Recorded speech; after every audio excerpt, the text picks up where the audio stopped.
Voilà. Shalom, shalom, bien-aimés de Dieu, shalom. Bienvenue à votre émission Plateau charismatique. Aujourd'hui, je reçois pour vous le couple Bernada, l'apôtre Jean-Paul et son épouse, l'évangéliste Geneviève. Alors, Voilà. bonsoir, bonjour. Bonjour à vous. Bonjour. Comment allez-vous aujourd'hui? Ah, ça va, il n'y a pas eu de pluie depuis presque 24 heures, c'est un record. Vous n'avez pas de montée d'eau de votre côté? Si, si, il y en a, mais il n'y a pas de rivière, donc il y a des routes qui sont coupées, il y a des choses comme ça, mais c'est pas dramatique, les maisons sont pas noyées. D'accord. Bon, c'est déjà Voilà. l'essentiel, hein.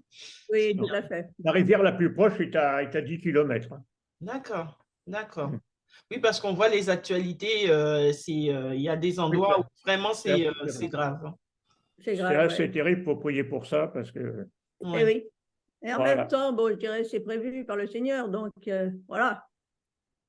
Alors, ça fera l'objet d'une autre émission, alors. Oui, ça peut être bien. Ah, on pourrait, oui, tout à fait, parce On que pourrait. tout ce qui se vit actuellement, je regardais les informations ces jours-ci et je me rappelle les émissions que j'ai faites en parlant du dernier trimestre de 2023.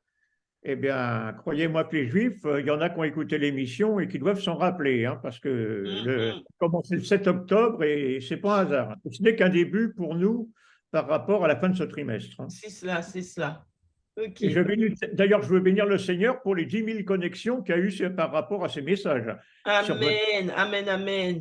Mais vous savez, dès qu'il y a j'ai remarqué une émission avec le mot prophétie, les gens sont Oui, attirés. bien sûr.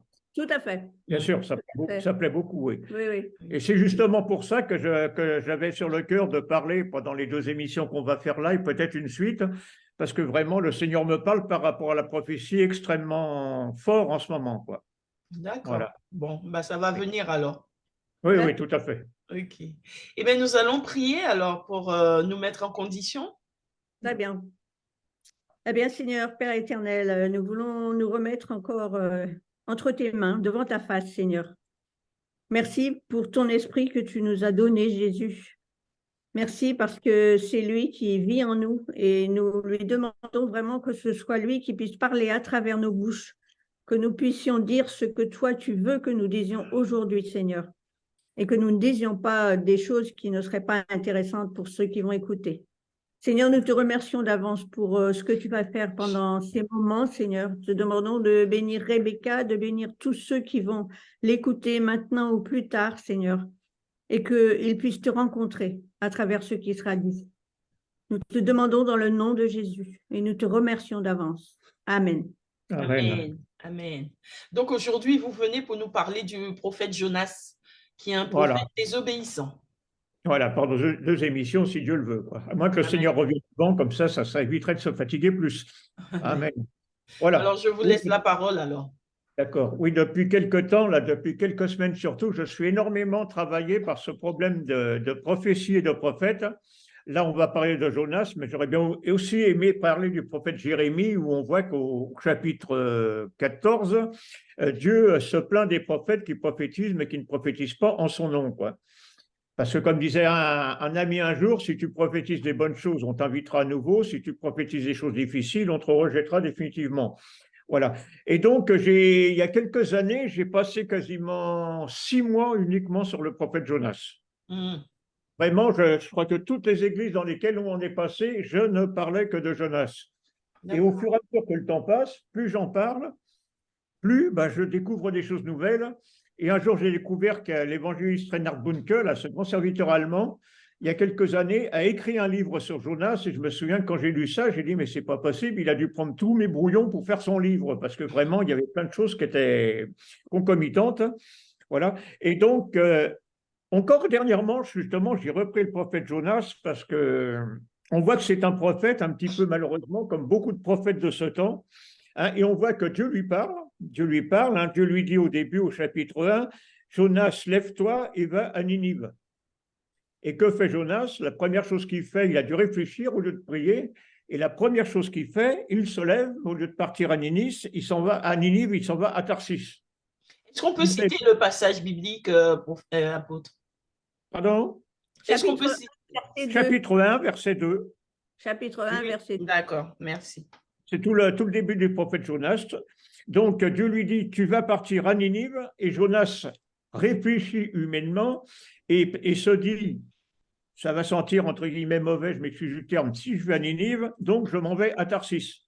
Il ne savait pas ce qu'il allait dire, mais il s'en va en pensant, et on va le voir dans toute la première partie du texte, en pensant, je ne sais pas pourquoi il a pensé ça, ça paraît ridicule, mais que Dieu ne serait pas à l'endroit où il allait. Parce que Dieu lui donnait rendez-vous à Ninive et que lui s'en allait ailleurs. Et il pensait que Dieu serait uniquement en train de l'attendre là-bas pour faire le travail que Dieu voulait qu'il fasse. C'est le verset 3. Voilà. Et c'est au verset 3 qu'on voit ça. Il est écrit, Jonas se leva pour s'enfuir de la face de l'Éternel.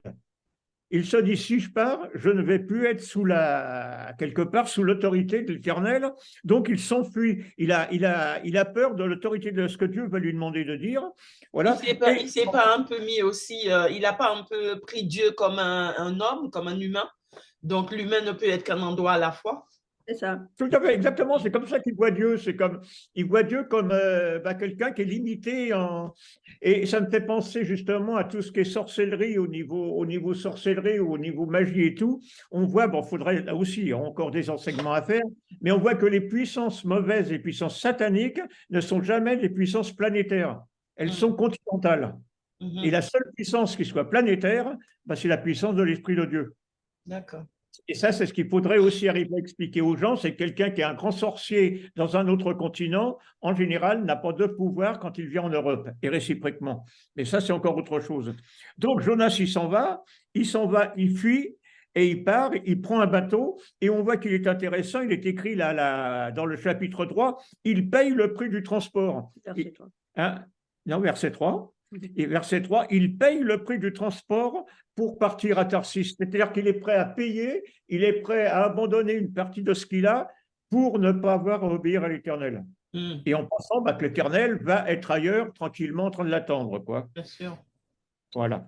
Et donc, il monte sur son bateau, la première partie du voyage sur le bateau, première partie du voyage se passe bien, mais au verset 4, il est écrit « Mais l'Éternel fit souffler sur la mer un vent impétueux, il se leva une grande tempête, et le navire menaçait de faire naufrage. » Donc, on voit que Dieu n'est pas content. Alors, on pourrait même penser que Dieu, il est quand même en train de l'attendre à Ninive, mais il voit que le prophète passe de l'autre côté, donc Dieu envoie une tempête sur la mer. Donc la puissance de Dieu, elle n'est pas simplement cantonnée à l'endroit où il pense, où est l'Éternel, elle est sur toute la surface de la mer, quoi. Voilà. Et donc la mer commence à remuer sérieusement, et on voit au chapitre 5, il est écrit, les mariniers eurent peur, ils implorèrent chacun leur Dieu, ils jetèrent dans la mer tous les objets qui étaient sur le navire pour le rendre plus léger. Et il est écrit, c'est incroyable, Jonas descendit au fond du navire, se coucha et s'endormit profondément. On sait que quand on est sur un bateau et qu'il y a une tempête, l'endroit où le bateau remue le moins, c'est au fond de la cale. Le centre de gravité fait que c'est l'endroit, j'allais dire, où on aura à la limite le moins peur. Mais ce qui est étonnant, c'est qu'on voit que tous les marins qui ont sûrement des dieux, il y a sur, je ne sais pas, des Phéniciens, des Égyptiens, je ne sais pas, tous se mettent à implorer les différents dieux. Le seul qui est un prophète de l'Éternel, qu'est-ce qu'il fait? Il se couche et il s'endort. Et j'ai l'impression que c'est un petit peu ce qu'on vit actuellement, c'est que tout un tas de gens essayent de faire, alors il y a le dieu de l'argent, il y a le dieu de ceci, le dieu de cela et tout, et que le dieu de l'Éternel, on l'oublie un petit peu, quoi. Et que ceux qui sont appelés à servir le Seigneur, à parler en son nom, n'annoncent en ce moment finalement que des bonnes choses. Que des bonnes choses. Je regarde sur ces réseaux sociaux les annonces qui sont faites de rassemblements et tout, je suis effaré de voir ce que je lis. Je vois qu'actuellement, il y a des rassemblements de prières atomiques. Je me demande ce que c'est avec le Seigneur qu'une prière atomique. Mais bon, c'est autre chose. Et donc, les gens, les marins qui n'ont pas le Dieu d'Israël, prient, intercèdent, demandent à leurs différents dieux de faire quelque chose, et Jonas s'endort. Et du fait qu'il est au fond du bateau, j'ai l'impression qu'il doit penser que l'Éternel est encore plus loin que ce qu'il pensait, du fait que Dieu peut-être est en l'air, mais qu'il n'est sûrement pas au fond du bateau. C'est assez effarant de voir ça, c'est le contraire de ce qui pourrait arriver normalement.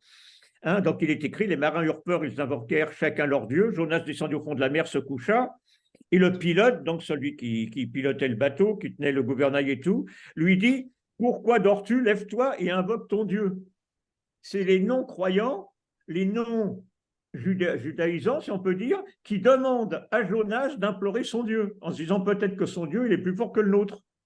C'est le monde à l'envers, comme on pourrait dire. C'est le monde à l'envers. Comme disait un psychiatre un jour, le monde marche sur la tête. Et on voit déjà qu'à cette époque, humainement, le monde marchait aussi sur la tête. Parce qu'il lui dit, peut-être ton Dieu voudra-t-il penser à nous et nous ne périrons pas. Ils n'ont plus confiance en leur Dieu et ils se disent, peut-être qu'on pourrait se rattraper envers le Dieu de Jonas. Et Jonas, il ne s'occupe ni de son Dieu à lui, ni du Dieu des autres. Il se cache et il dort en disant je vais peut-être rester tranquille et peut-être que Dieu, enfin, il dit même pas que Dieu, mais il dit peut-être que je serai sauvé d'une manière ou d'une autre, mais sans penser que c'est Dieu. Voilà. Et au verset 8, il est écrit, donc les marins lui disent dis-nous si c'est qui nous attire ce malheur. Quelles sont tes affaires, d'où viens-tu, quel est ton pays et de quel peuple es-tu? Alors, ils ne savent pas que c'est un prophète de l'Éternel, mais ils se disent peut-être que celui-là, c'est quelqu'un d'important, qui a un Dieu important, qui a un Dieu qui. Il se baladait à l'époque avec tout leur gris-gris, avec tout leur. Je ne me rappelle plus comment on appelle. Avec tous leurs fétiches et tout. Donc peut-être que lui, il a des fétiches plus importants que les autres parce que c'est peut-être un homme d'affaires. Ils ont tiré au sort quand même et le sort est tombé sur Jonas. Oui, après. Non, c'est avant. Après. Ah oui, d'accord, oui, au verset 7, il dit, venez, tirons au sort pour savoir qui nous apporte ce malheur. Il tire au sort et le sort tomba sur Jonas. C'est-à-dire que Dieu leur dit, le Dieu d'Israël leur dit, c'est lui qui est en train de vous mettre la panique et de mettre la tempête sur le bateau. Et donc, il lui demande quand même qui il est, c'est là, visiblement, il ressent que ça doit être quand même quelqu'un d'important, au moins au niveau spirituel. Et Jonas leur répond, je suis hébreu, je crains l'Éternel. Alors on se demande comment il peut craindre quelque part l'Éternel, puisqu'il pense que l'Éternel n'est pas omnipotent, omniscient et omniprésent par les mêmes occasions. Et il dit, je crains l'Éternel. Alors c'est assez étonnant d'entendre ça, parce que s'il craignait l'Éternel, il aurait dû faire le contraire de ce qu'il a fait. Donc on voit peut-être qu'il craint l'Éternel, mais il ne connaît pas l'Éternel. Et c'est un peu parfois le cas parmi nous, c'est qu'on craint l'Éternel, on craint, mais on se dit oui, il peut faire quelque chose, mais on n'est pas sûr qu'il soit vraiment assez puissant, soit pour nous attirer les bénédictions, soit pour nous amener des problèmes. Parce que bien sûr, on nous dit toujours, Dieu ne veut pas les problèmes. Parfois, non seulement Dieu permet les problèmes, Dieu mais aussi crée les problèmes, et on le voit pour Jonas. Voilà. Donc, quand il dit ça, je crains l'Éternel, le Dieu des cieux et de la terre, qui a fait la mer et la terre. Ces hommes, une grande crainte, une grande frayeur, et lui dire, pourquoi nous as-tu fait ça? On a l'impression que encore une fois, c'est les non-croyants dans le vrai Dieu qui sont plus inquiets que Jonas. Jonas, il ne se remet pas en question à ce moment-là. C'est moi, ceci, cela. Bon, il dit bien, faites de moi ce que vous voulez faire, mais enfin, j'ai l'impression qu'il est vraiment plus tranquille, plus dans la paix que les autres. Voilà. Parce que, pourquoi nous as-tu fait cela? Car ces hommes savaient, il avait dû leur dire qu'ils fuyaient de loin de la face de l'Éternel. Ah oui, c'est ça, parce qu'il leur avait déclaré. Il leur avait dit, je m'en vais, j'essaye d'éviter la volonté de Dieu. Alors, je suppose, je ne sais pas s'il leur a dit pourquoi exactement, mais ils voient que eux qui craignent leur Dieu à eux, ils voient que Jonas ne craint pas son Dieu à lui.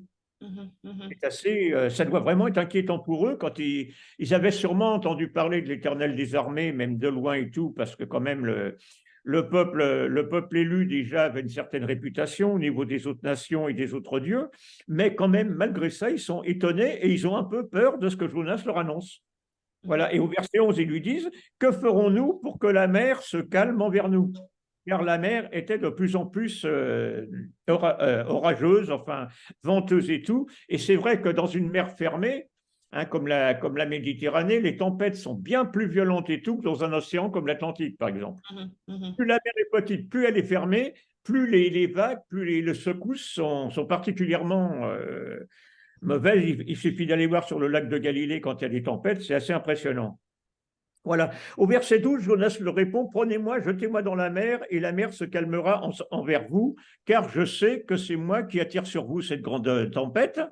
Donc, il réalisait tout, puis il doit avoir pitié des marins, il doit avoir pitié du bateau, il dit, bon, il n'y a qu'une seule chose, mettez-moi à l'eau, et vous allez tous vous en sortir. Alors là, je ne sais pas ce qui a pu se passer dans cette tête à ce moment-là, c'est assez intéressant. Tu voulais rajouter quelque chose? Ça va. Mais il dit, jetez-moi à l'eau et vos problèmes vont s'arranger, entre guillemets, voilà. En Donc, fait, ces il était prêt à fuir l'œuvre de Dieu, même jusqu'à mourir pour fuir l'œuvre de Dieu, puisqu'il sait qu'en le jetant à l'eau, il risque la mort. Ben, Oui. il semblerait, oui. Il semblerait, oui. Non seulement il risque, mais il est quasiment sûr de mourir. Oui. S'il tombe à l'eau au milieu d'une Oui, mer en déchaînée. pleine mer, oui. Oui, tout à fait. C'est donc Mais il sait que c'est parce qu'il a désobéi que Dieu a envoyé la tempête. Parce qu'en fait, il dit bien que Dieu, c'est le Dieu qui a fait la mer et la terre. Oui. Donc, il sait très bien, en fait, que c'est le Dieu de la création qui domine sur toute la création et qui peut faire ce qu'il veut avec le vent, la tempête, la mer, etc. Comme de nos jours, hein, on rouspète parce qu'il y a des inondations. Et c'est vrai que souvent, c'est la faute des hommes parce que ça a été mal géré, je dirais, les constructions. On les a mises un peu au mauvais endroit, mais aussi parce que le Seigneur fait ce qu'il veut avec le vent, avec la tempête, avec la mer, avec le ciel, etc., avec les volcans, enfin tout ce qui peut se passer. C'est le Dieu des cieux qui a fait la terre et la mer. Donc, de toute façon, il est souverain. Et ça, il faut vraiment le rappeler à notre époque parce que beaucoup de gens ne le croient pas, en fait. Maintenant, bon, comme je dis, il y a aussi l'interférence des hommes qui ont fait des bêtises. Bien sûr, bien sûr. Voilà. Alors au verset 13, il est écrit, ces hommes ramaient, donc les marins, tout ça, ramaient pour gagner la terre, mais ils ne le purent pas parce que la mer s'agitait s'agitait toujours plus contre eux. On voit qu'ils rament, et comme je l'ai dit tout à l'heure, la tempête dans une mer fermée est particulièrement violente. Alors ils invoquaient l'Éternel. Ceux qui ne croient pas dans le Dieu d'Israël, ceux qui croient en tout un tas de faux dieux, se mettent à implorer le vrai Dieu. Et on voit que Jonas ne le fait toujours pas. Jonas ne le fait toujours pas. Jonas, il est toujours là en train de dire « balancez-moi dans l'eau, ça va s'arranger ». Mais c'est entre guillemets, les mécréants qui se mettent à prier l'Éternel et qui disent « Éternel, ne nous fais pas périr à cause de la vie de cet homme ». C'est assez incroyable de voir ça. Ça me rappelle un jour quelqu'un qui me disait « mais est-ce que ton Dieu peut me guérir ?» Je lui demande lui, et un médecin qui m'a dit « oui, moi je ne crois plus en Dieu, je crois qu'en l'homme ». Je lui ai dit « débrouillez-vous avec lui ». 15 jours après, il a fait un AVC, il a fermé son cabinet. Parce qu'il a osé dire « oui, je vais me débrouiller avec l'Éternel ». Bon, mais malheureusement, là, il n'a pas demandé ce qu'il fallait demander. Eux, ils demandent à l'Éternel de les sauver. On dirait qu'il y a une sorte de conversion générale sur le bateau. Oui. Et ne nous fais pas donc périr à cause de la vie de cet homme. Ne nous cherche pas du sang innocent. Car toi, Éternel, tu fais ce que tu veux. Ils disent à un Dieu qu'ils ne connaissent pas, tu fais ce que tu veux. Alors qu'ils voient dans leur cas que tous leurs dieux à eux ne faisaient rien du tout.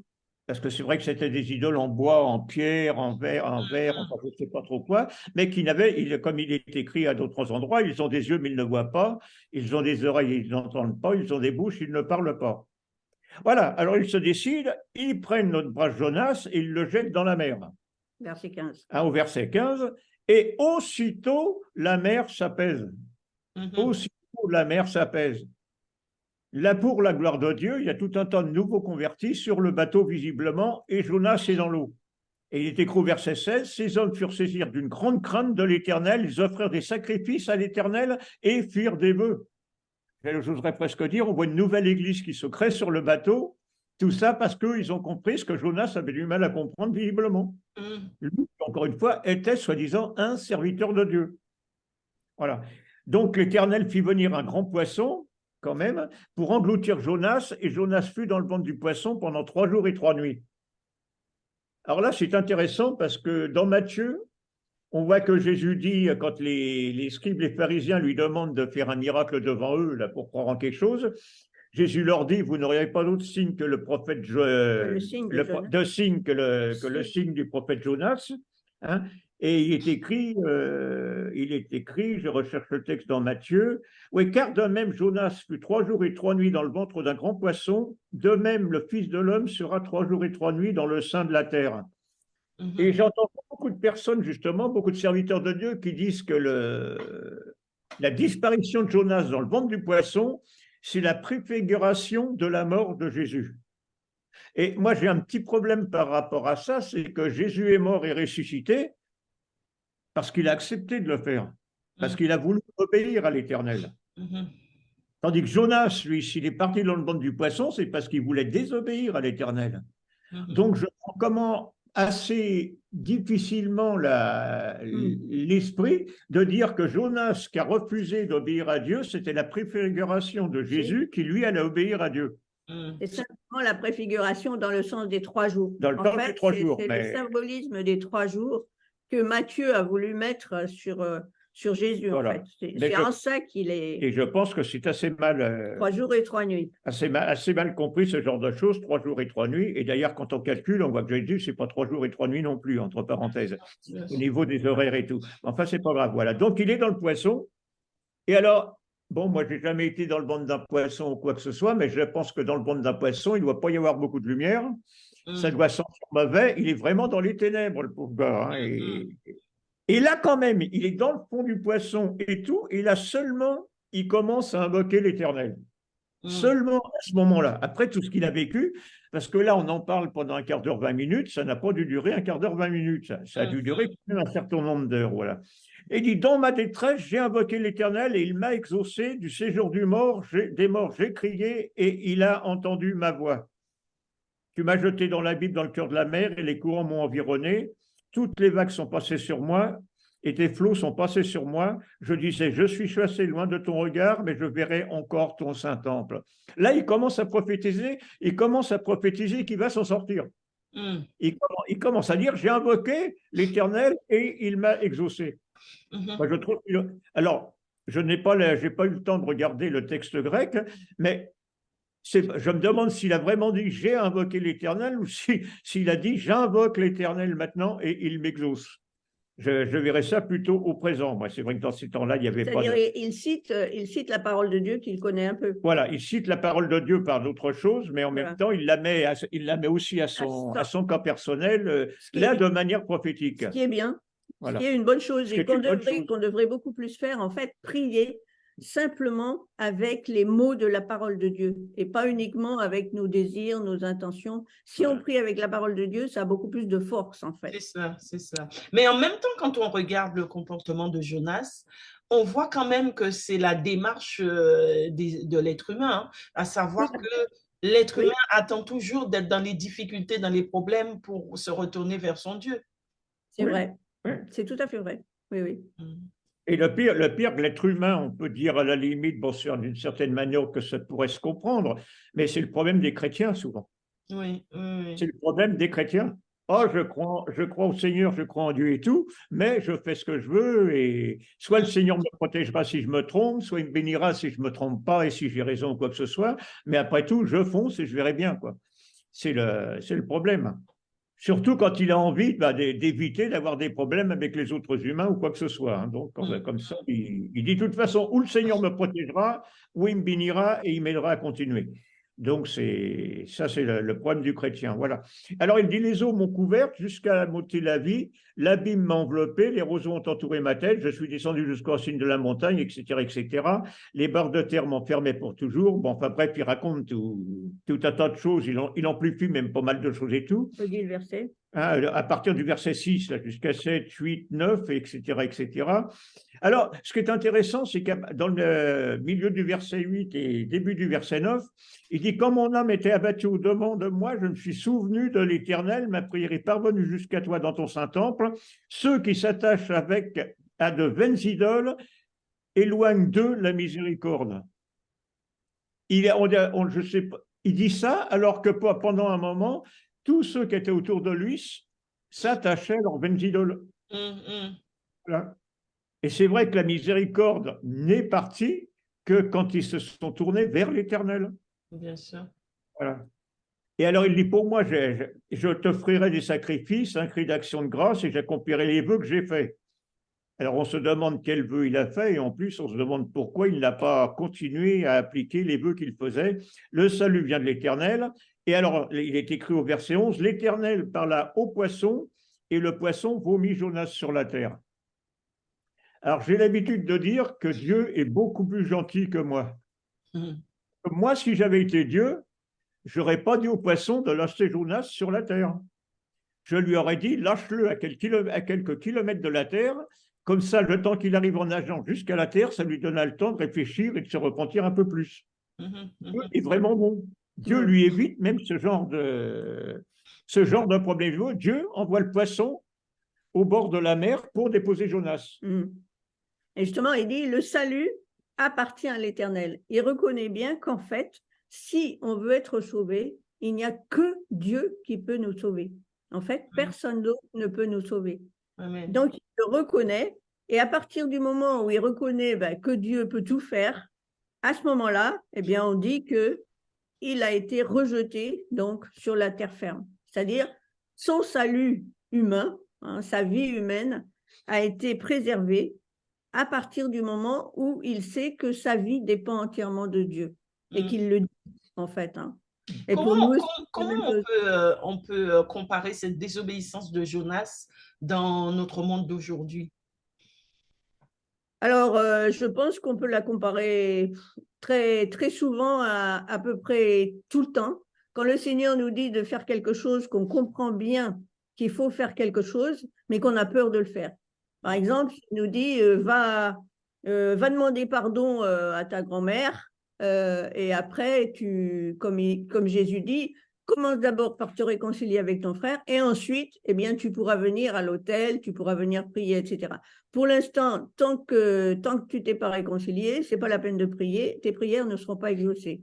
Et nous, on dit oui, mais il m'a trop fait mal, elle m'a fait ci, elle m'a fait ça, ou j'ai été violée, ou on m'a tabassé, on m'a craché dessus, etc., etc. Je peux pas pardonner. Ben, c'est vrai, on peut pas pardonner, on est désobéissant. Ou parfois le Seigneur là, Jonas, on lui dit va à Ninive, mais Ninive c'est ses ennemis. Et nous, si le Seigneur nous dit va voir ton pire ennemi et tu sais, tu risques en fait de te faire taper ou quelque chose comme ça, eh ben tu vas pas tout de suite y aller. On va réfléchir à 2 fois avant d'y aller. Donc c'est ça aussi la désobéissance, ne pas faire des choses qu'on a compris qu'il fallait faire, mais on a peur de les faire en fait. On ne veut pas parce que c'est trop compliqué.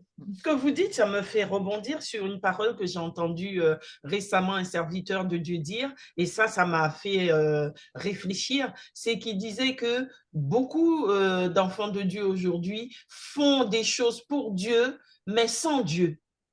C'est ça. Je me dis, ça aussi, c'est une forme de désobéissance. Oui, bien sûr, oui. C'est-à-dire, c'est faire sa propre volonté en pensant que ce qu'on pense, c'est ce que Dieu pense, mais souvent, eh bien, Dieu, il pense autrement que nous. Il dit, mes pensées ne sont pas vos pensées. Et donc, c'est pas la peine de passer du temps à faire des choses pour Dieu, mais il faut faire des choses de Dieu, comme dit souvent Jean-Paul. C'est ça. Je fais souvent des séries d'enseignements en disant il y a trois manières de faire des choses entre guillemets chrétiennes. La première, c'est de faire des choses pour Dieu, mais qui n'intéressent pas Dieu. Je me rappelle d'un serviteur de Dieu très connu, plusieurs dizaines d'années de ministère, et qui un jour a fait le bilan de sa vie devant Dieu. Et il a dit, Seigneur, j'ai fait ça, comme si Dieu ne l'avait pas vu. Et à un moment, il avait dit tout ce qu'il avait fait, il a pris du silence, il a entendu la voix de Dieu qui lui a dit, est-ce que je t'avais demandé tout ça? Est-ce que je t'avais demandé tout ça? Donc, on peut faire des choses pour Dieu. Pas mauvaise. Par exemple, de l'évangélisation pour Dieu, mais n'importe comment et tout, c'est pas opposé à Dieu, donc le Seigneur nous laisse faire. Mais souvent, on finit par galérer ou faire de l'activisme.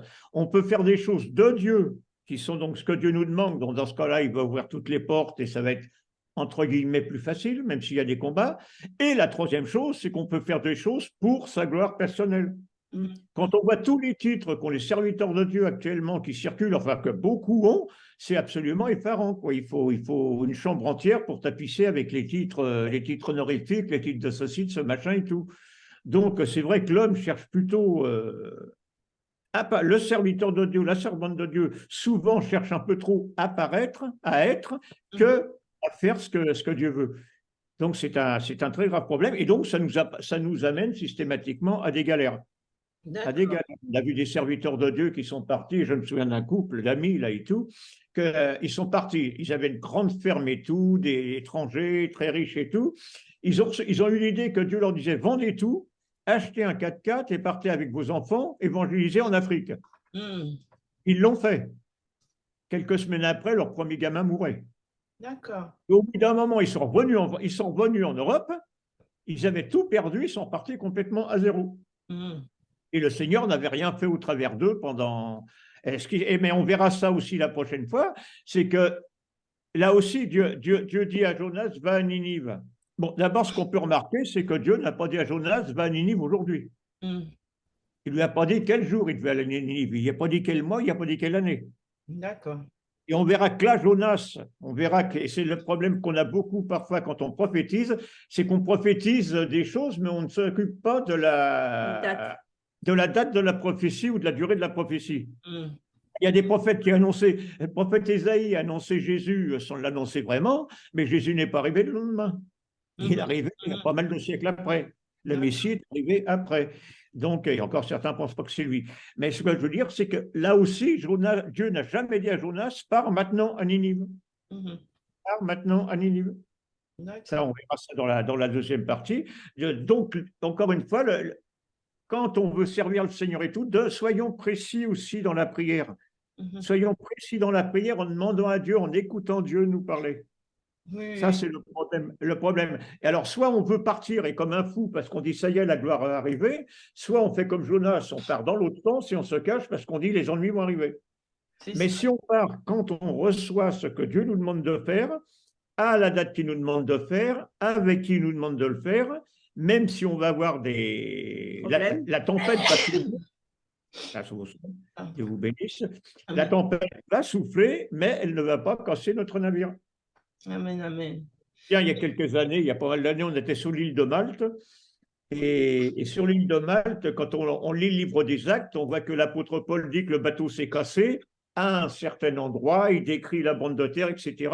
Et nous nous sommes retrouvés dans un hôtel à l'endroit exact devant lequel l'endroit de l'apôtre Paul s'était brisé. D'accord. Donc on voit que, en plus que la Bible est vivante et que c'est pas du mensonge, parce que oui, c'est dans acte 28, oui. Acte 28, Paul, là aussi. Mais là aussi, il faudra en parler parce que c'est intéressant de voir aussi comment Paul est appelé à évangéliser. Il est appelé à partir à Rome, d'après lui, et finalement, c'est à Malte qu'il a presque une de ses plus grandes parties de ministère. Puisqu'on voit qu'il est attaqué par un serpent, etc., mais qu'il est pas. D'abord, il n'en meurt pas, et en plus, tous les malades de l'île de Malte sont guéris à partir de lui. Donc, il était pas fort.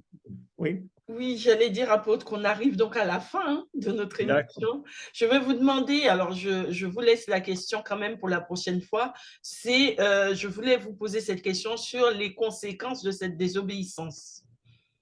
Mais je pense que vous allez en parler la prochaine fois.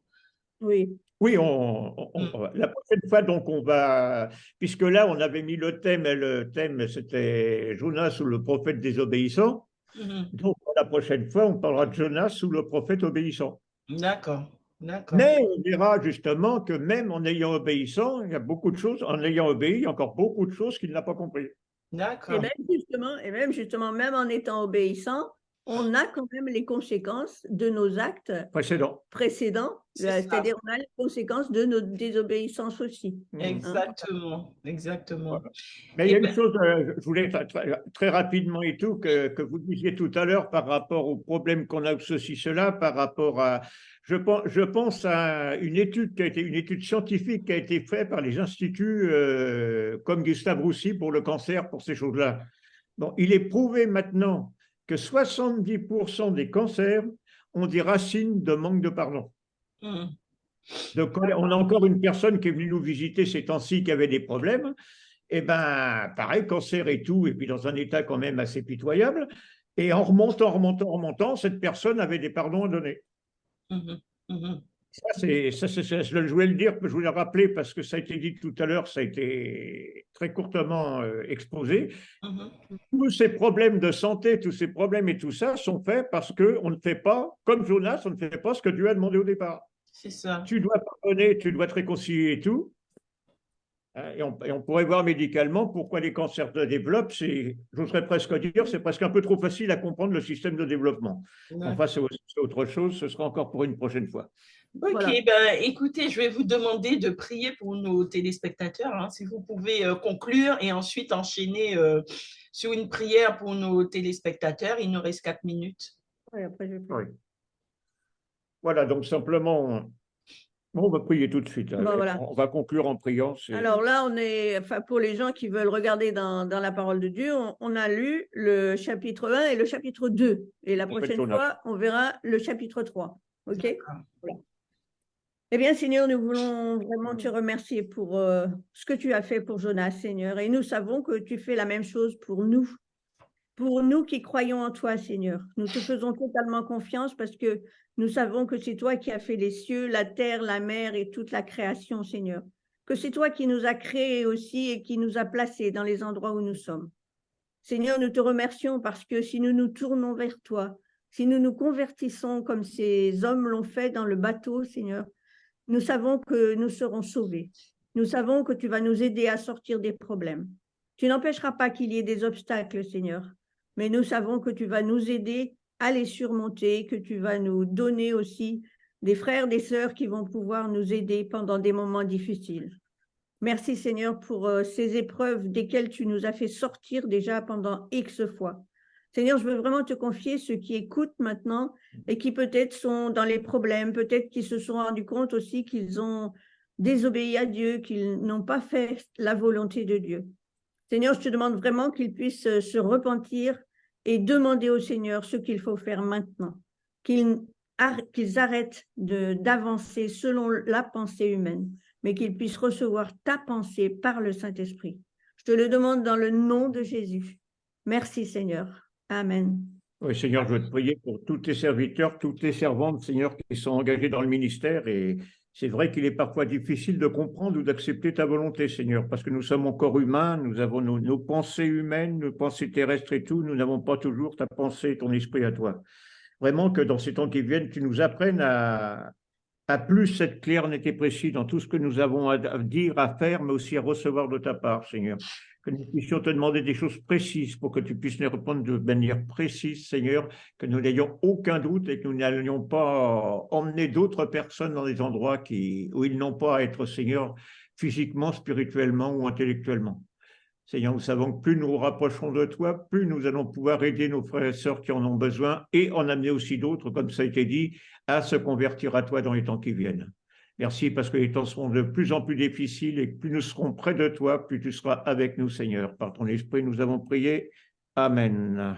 Amen. Amen, amen. Eh bien, écoutez, je vous remercie d'être venu sur le plateau charismatique. Amen. Ça faisait longtemps que vous n'avez pas vu, vous manquiez. C'est vrai. Oui, merci. Amen. Eh bien, on est très contents aussi. Et puis que si les gens veulent d'autres thèmes aussi, comme il a été demandé un peu. Oui, tu réfléchis voilà, à ça. Comme ça, on peut aussi, ça nous guide un petit peu voilà, pour savoir ce qui inquiète un peu les gens, je dirais. Voilà, inquiète. J'ai reçu une demande, justement, je vais vous envoyer ça parce que ça colle un petit peu dans des émissions que vous avez déjà fait dans le passé, où quelqu'un me demande de faire une émission surtout sur les prophéties sur la fin des temps et tout ça. C'est ça. Donc, je vais vous envoyer tout ça. La fin des temps, l'enlèvement aussi, ça avait déjà été demandé, l'enlèvement. Oui, okay. Oui, c'est ça. C'est exactement ça. Tu peux envoyer ce qui ressort le plus, ouais. Voilà. Merci d'avance, en tout cas. Et mais de rien, et je remercie tous nos téléspectateurs de nous avoir suivis. Oui, voilà. Amen. Restez bénis et puis que le Seigneur nous garde. Amen. Bah oui. Ok, vous aussi. Et à bientôt. À bientôt. À bientôt. Merci, au revoir.